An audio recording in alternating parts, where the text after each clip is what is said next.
안녕하세요. 오늘은 지역 선거가 있는 날입니다. 기억하시고 귀한 한 표의 책임을 다하실 수 있기를 바랍니다.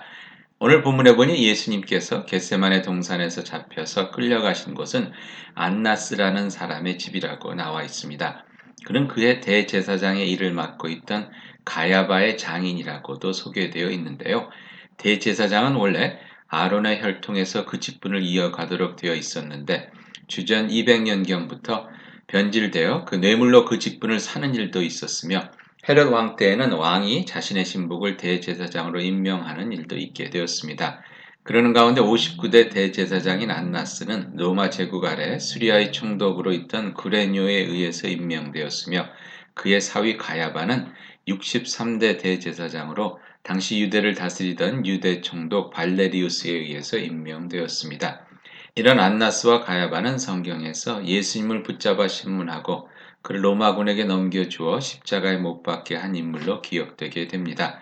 그러고 보니 나중에 어떻게 기억되는 삶을 살았느냐 하는 것이 참으로 인생의 중요한 숙제가 아닌가 하는 생각이 드네요. 가끔 교인들께 농담 비슷하게 부탁드리는 것이 있습니다. 장례식 때 목사 거짓말하게 하는 교인은 되지 말아주세요 하는 부탁인데요. 장례식 때 고인에 대해서 나쁜 말을 할 수는 없지 않습니까?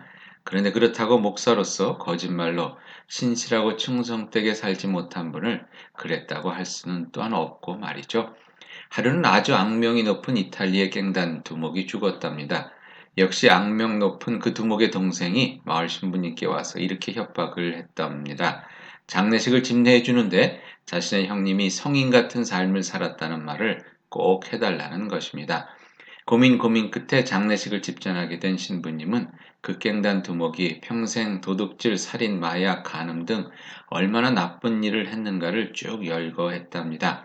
장례식장 맨 앞에 앉아있던 그 동생이 화가 나서 어찌할 줄 몰라 할 때에 이 신부님이 결론을 맺기를 그러나 고인은 그 동생에 비하면 성인 같은 삶을 사셨습니다. 라고 했답니다.